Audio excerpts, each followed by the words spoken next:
இயற்கையை சுரண்டி அதை வியாபாரமாக்கி நம்ம நாட்டை வளர்ச்சி பாதைக்கு கொண்டு போயிடலாம்னு நினச்ச எல்லா நாடுகளுமே அழிவு தான் சந்திச்சிருக்கு. அதே மாதிரி இந்தியாவும் அழிய போகுது. ஃபர்ஸ்ட் கேரளா தான் அழியும், ரெண்டாவது தான் தமிழ்நாடு. இயற்கையை தெய்வமாக வழிபட்டவர்கள் தான் தமிழர்கள். கோவில் கட்டுறதுக்கு எங்கே கற்கள் எடுத்தாங்க, எங்கே பாறை உடைச்சாங்க, இது வரைக்கும் ஒரு தடம் கூட கண்டுபிடிக்க முடியல. அப்படி வாழ்ந்தவன் தமிழன். இப்போ அதற்கெல்லாம் எதிராக இருக்குது தமிழ்நாடு. கேரளாவை வளர்ச்சி பாதையை கொண்டு போகிறதுக்காக தமிழ்நாட்டை கொஞ்சம் கொஞ்சமாக சுரண்டிட்டு இருக்காங்க. கொஞ்சம் கொஞ்சமாக இல்லை, மொத்தமாகவே சுரண்டிட்டு இருக்காங்க. கேரளாவில் துறைமுகம் திறக்கணும்னாலும் சரி, ரோடு போடனாலும் சரி, அடுக்குமாடிகள் கிட்டாலும் சரி, தமிழ்நாட்டில் தான் மணல் போய்கிட்டு இருக்கு. கல் குவாரிகளுக்கு கேரளாவில் அனுமதி கிடையாது. அப்போ தமிழ்நாட்டில் மட்டும் இதுக்கு அனுமதி கொடுக்கணும். ஆட்சி மாறும் காட்சி மாறும் பார்த்தா ஆட்சி மாறிடுச்சு, ஆனால் காட்சி மட்டும் மாறவே இல்லை. வழக்கமாக எது நடந்துட்டு இருக்கோ அதுதான் நடந்துக்கிட்டே இருக்குது. தமிழ்நாட்டில் கனிம வளத்துறைன்னு ஒரு துறை இருக்குது. அந்த துறை எதுக்கு இருக்குன்னு தெரியல.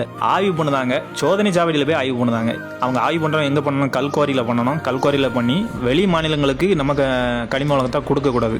இதுதான் முடிவு எடுக்கணுமே தவிர நீங்கள் கம்மியான அளவில் கொடுக்கணும், அதிகமான அளவில் கொடுக்கணும், இதுக்கு நீங்கள் கொடுக்கவே கூடாது. அதிகாரத்தில் இருக்கவங்களுக்கு இதெல்லாம் புரியுமா தெரியுமான்னு கூட தெரியல. கேரளாவில் போய் உங்களால் இதே மாதிரி எடுத்துகிட்டு வர முடியுமா?